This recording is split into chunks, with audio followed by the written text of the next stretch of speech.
Venemaal arvati, et ollakse kaitstud, sest tipptasemel radarid jälgivad pidevalt taevast ning suured varud ülitäpseid ja ülikiireid rakette on valmis iga vaenlase ohu tõrjumiseks, mis julgeks nende õhuruumi siseneda.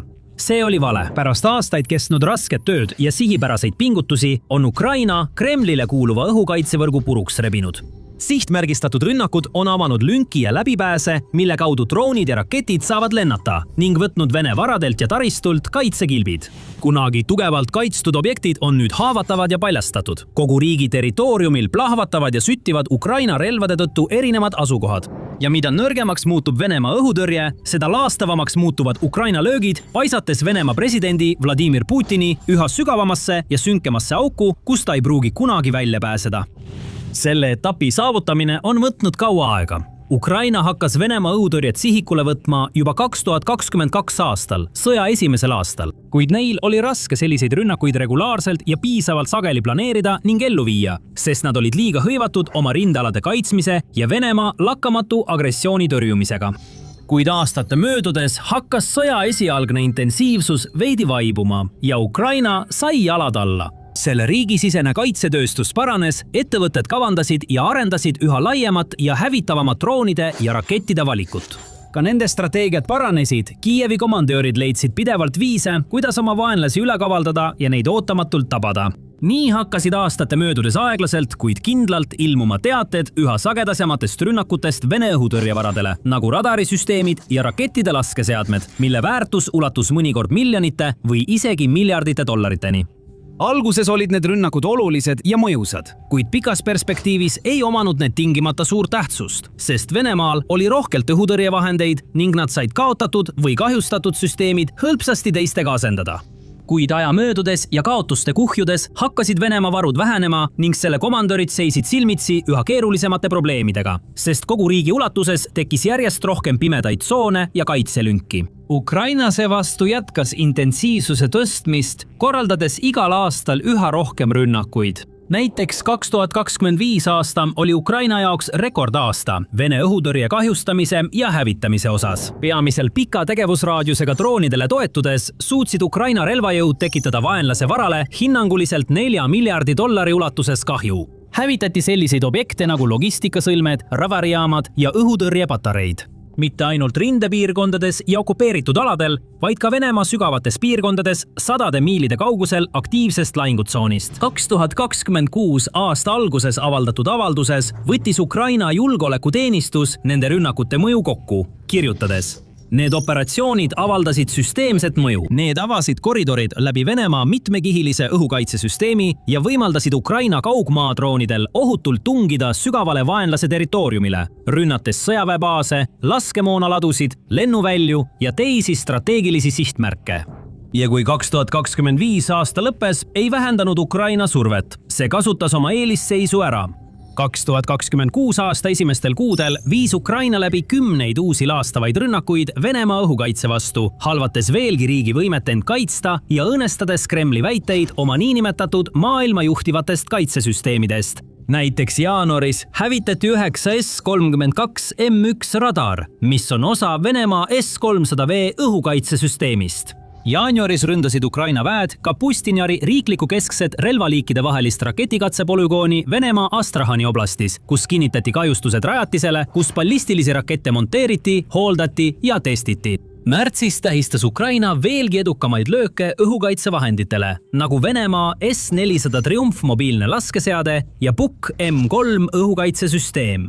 Need on vaid mõned näited, kusjuures andmed näitavad, et Ukraina viis ainuüksi 2026 aasta esimeses kvartalis läbi üle 40 kinnitatud löögi. Selle hulka kuulus 25 lööki radaritele ja veel 19 lööki laskeseadmetele. Või täpsemalt öeldes, siin on täielik nimekiri kõigist laskeseadmetest, mida Ukraina sellel ajaperioodil sihtis ja hävitas, vastavalt avatud allikate luureanalüütiku Clement Molini andmetele. 6 Buk-süsteemi, sealhulgas nii laskeseadmed kui ka transpordi laadimismasinad, Buk M1, M2 ja M3 variantidest. 5 Tor-süsteemi, sealhulgas nii tavalised Tor M1 ja M2 variandid kui ka haruldane Arktika Tor M2 DT, mis on spetsiaalselt loodud taluma äärmiselt madalaid temperatuure ja töötama arktilistes tingimustes. 5 lühimaa kahuri ja raketisüsteemi Pantsir, sealhulgas nii S1 kui ka SII variandid. Üks neist süsteemidest hävitati Ukraina raske FP2 drooni poolt, mis kandis muljetavaldavat 100 kilogrammist ehk 220 naelast lõhkepead. Samuti tasub märkida, et üks Ukraina hävitatud Pantsiridest oli ainulaadne mudel, mida polnud varem lahingus nähtud ning see oli paigaldatud Valgevene MZKD 7930 šassiile. Hävitati ka 2 OSSA süsteemi. Iga üks neist maksab üle $10 miljoni, kuid need hävitati mõnede Ukraina arsenali odavaimate droonidega, mis on veel üks näide sellest, kui kulutõhusad võivad Kiievi droonid olla. Lisaks kõigile eelmainitud sihtmärkidele suutis Ukraina hävitada vähemalt ühe Venemaa S-300 süsteemi, mitu S-400 raketilaskeseadet rannikusüsteeme, nagu Bastioni raketilaskeseadmed ning mõned teised Venemaa lühimaa süsteemid, näiteks Tunguska ja Strela 10. Iseenesest ei pruugi igaüks neist süsteemidest olla eriti oluline. Vene komandöörid ei pruugi näiteks eriti muretseda, kui aeg-ajalt mõni raketilaskeseade kaotatakse. Aga kui 10 sihtmärgistatakse ja hävitatakse nii regulaarselt, muutub see tõsiseks probleemiks, mida Kreml ei saa lihtsalt eirata, nagu märgib õhutõrjeekspert Thomas Nudge. Kui kogud piisavalt palju taktikalisi edusamme, muutub see juba väga oluliseks operatiivtasandil. Ja need on alles stardiplatvormid. Molin ja teised avatud allikate luureanalüütikud leidsid samuti tõendeid 25 erineva radariseadme hävitamise kohta 2026 aasta esimestel kuudel, sealhulgas 92 N6A ja 92 N6E jälgimisradarid, mis toimivad tõhusalt S-400 õhutõrjesüsteemi silmadena. Haruldased 9S-15 Imbir ja 9S-32 M1 radarid, mida mõlemad kasutatakse S-300V süsteemis, on samuti rivist välja löödud. Samuti on rivist välja löödud S-350 Vitjas süsteemi rabarid, näiteks 50 N6E multifunktsionaalne rabar. Venemaa on kaotanud ka mitu kallist Nebo radari perekonnaliiget, nagu 55 ZH6U Nebo U ja 1L119 Nebo SVU, mille väärtus on $100 miljonit. Samuti Podlet ja Castor 2E2 madalkõrgus radarisüsteemid. Hävinud on ka mitu varajase hoiatuse ja droonitõrje radarit nagu P182, Prima P18 Terek ja Sopa 2, samuti lennuliikluse juhtimissüsteemid, näiteks RSP-10. Mõned neist radaritest ja õhutõrjeplatvormidest pärinevad Nõukogude ajast. Teised on aga palju uuemad ning paljud neist kuuluvad Venemaa parimate võimaluste hulka oma õhuruumi kaitsmiseks ja infrastruktuuri kaitsmiseks. Kuid neid hävitatakse süstemaatiliselt ning tundub, et Venemaal on selle vastu väga vähe teha.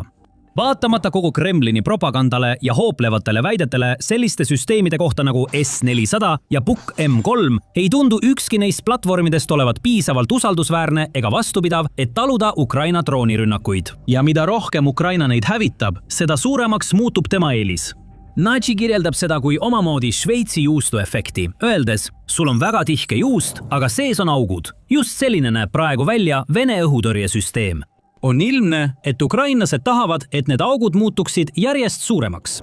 Selle mõtte illustreerimiseks, kui Ukraina hävitab mõned süsteemid, näiteks Tor M2T, tekib Venemaa õhutõrjevõrgustikus füüsiline lünk, mille läbimõõt on 30–60 miili ehk 50–100 kilomeetrit. See on tohutu maa-ala, mis jääb äkitselt valveta, võimaldades sadadel Ukraina kesk- ja kaugmaa ründedroonidel läbida ja tungida vaenlase õhuruumi peaaegu olematu avastamise või allatulistamise riskiga. Jällegi, üksikud lüngad siin-seal ei oleks probleem, kui ülejäänud õhutõrjevõrk püsiks tugevana. Kuid nagu statistika näitab, ei ole tegemist ainult 1 või 2 lüngaga.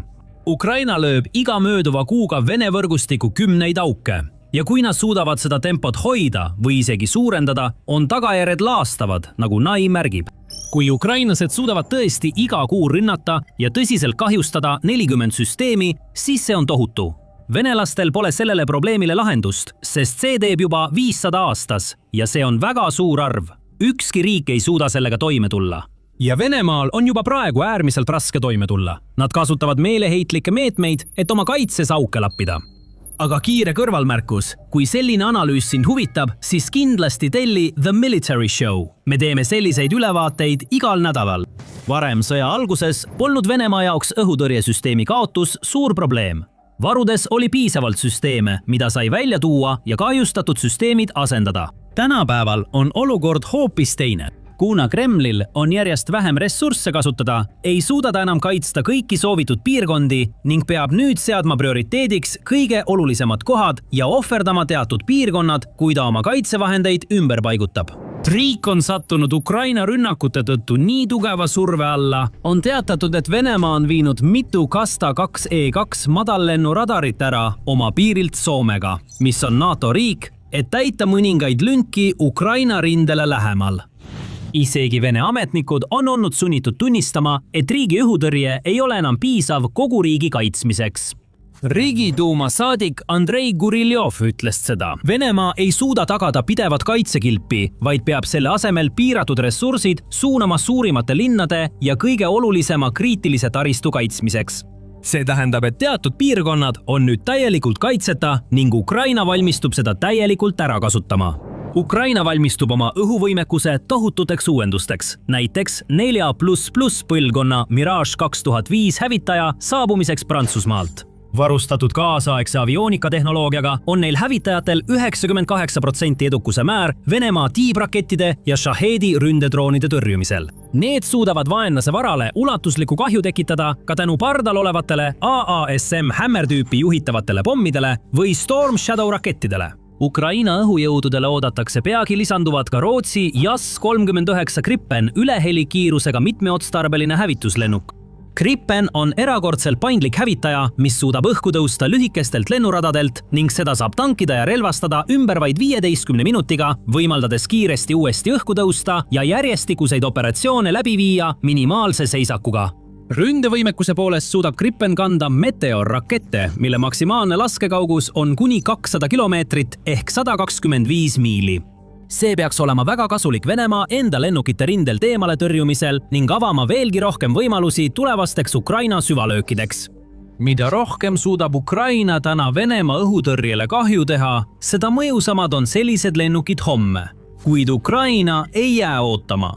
Ukraina kasutab juba olemasolevaid relvi oma arsenalis, et ära kasutada vaenlase õhutõrjevõrgustiku nõrkusi ja tekitada sellega tõsist kahju.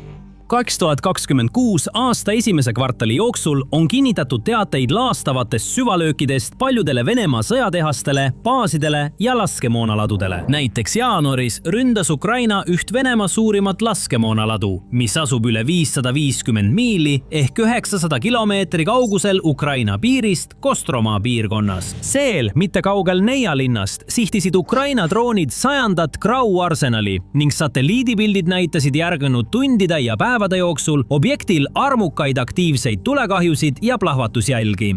Selles rajatises on võimalik hoida kuni 150 000 tonni laskemoona ning tõenäoliselt hävitati rünnakus tuhandeid tonne.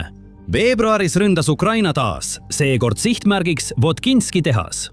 Kasutades ära selgeid lennukoridore, mis ulatuvad üle 800 miili ehk 1300 kilomeetri Venemaale, tabasid Ukraina kaugmaaraketid Flamingo seda ballistiliste rakettide tehast, mis toodab mõningaid Kremli arsenali kiiremaid ja võimsamaid relvi, nagu uued hüperhelikiiruselised Oreshniku raketid ja RSM-56 Pulava allveelaevadelt lastavad raketid. Märtsis tundis Venemaa taas Ukraina tulejõu täielikku jõudu. Seekord oli sihtmärgiks Kremli mikroelektroonika tehas, mis asub Venemaa Brjanski oblastis. Tehas tabas 7 Storm Shadow raketti. See on üks suurimaid ja tähtsamaid kiipide tootmise rajatisi, mida on vaja Iskanderi rakettide ning isegi mõnede S-400 õhutõrjesüsteemide jaoks. Nii suutis see rünnak anda Venemaa ründe ja kaitsevõimele korraga tõsise hoobi. Need on taas vaid mõned näited. Ukraina on samuti korraldanud arvukalt teisi rünnakuid Venemaa territooriumil, sihtides naftasadamatele, rafineerimistehastele, torujuhtmetele, logistikasõlmedele ja muule.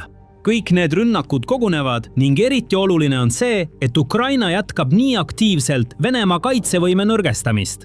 Iga kord, kui hävitatakse laskemoonaladu või sunnitakse raketitootmise tehas sulgema, vähendab see Kremlil enesekaitsevõimet. Samal ajal radarite ja stardiplatvormide hävitamine avab rohkem lünki, rohkem koridore, rohkem teid droonidele, Flamingo rakettidele ja teistele hävituslikele õhuvahenditele, sundides Venemaad nurka, kust pole väljapääsu. Samal ajal oleks vale öelda, et Venemaa õhutõrje on täielikult hävitatud. See on ju Venemaa, maailma suurim riik ja üks maailma suurimaid sõjavägesid. Riik, mis läks sellesse sõtta tuhandete tankide, kümnete tuhandete soomukite ning tohutul hulgal radarite ja õhutõrjesüsteemidega. Ta pole kõiki neid kaitsevahendeid kaotanud. Tõepoolest, Royal United Services Institute'i RUSI raport kinnitab seda. Venemaa monoliitne struktuur ja suur hulk allasutusi tavavad, et riigil on endiselt tihe ja suhteliselt arenenud õhu- ja raketitõrjevõrk. Tal on tehased, mis toodavad jätkuvalt uusi süsteeme ja laskemoona ning hoolimata Ukraina paljudest edulugudest on ka juhtumeid, kus Venemaa süsteemid suudavad vaenlase droonid ja raketid alla tulistada enne, kui need jõuavad sihtmärke tabada. Aga Ukraina kohaneb ka sellega. Näiteks korraldab Ukraina nüüd oma rünnakuid nii, et esmalt saadab ta välja droonide parved, mille eesmärk on vaenlase õhutõrje üle koormata ja nende radariekraanid ummistada. Enne kui tiibraketid järgmisena tagantpoolt tulevad, läbivad need õhutõrje ilma, et neid tõrjutaks ja põhjustavad tabamisel tohutut kahju. Ja kuna Ukraina on arendanud välja nii tõhusa droonitööstuse, suudab ta toota vajalikke mehitamata õhusõidukeid tohututes kogustes, ilma et peaks selleks varandust kulutama. Veelgi enam, kuigi Venemaa õhutõrjevõrgustikul on endiselt teatav jõud, muutub see kahtlemata nõrgemaks, mitte ainult Ukraina rünnakute tõttu, vaid ka sanktsioonide tõttu. Sama RUSI raport märgib, et Venemaa sõltub tugevalt lääne komponentidest, näiteks Ameerika ettevõtte Rogers Corporation trükkplaatidest, et toota osa oma kõige olulisemast õhutõrjevarustusest, nagu näiteks S-500 süsteemides kasutatavad faasvõrega radarid. Vene insenerid kasutavad kaitsesüsteemide arendamisel ja simuleerimisel samuti lääne projekteerimistarkvara, nagu Altium Designer ja Ansys. Lääneriikide poolt Venemaale kehtestatud sanktsioonid muudavad Moskval nende komponentide hankimise ja sellele tarkvarale ligipääsu raskemaks. Mida rohkem aega möödub, seda raskemaks see muutub ning võib jõuda punktini, kus Vene kaitsetööstusettevõtted lihtsalt ei suuda enam toimida nii nagu varem. Tootmismahud kukuvad ja tootmisliinidelt tuleb vähem rakette, radareid ja kaitseplatvorme.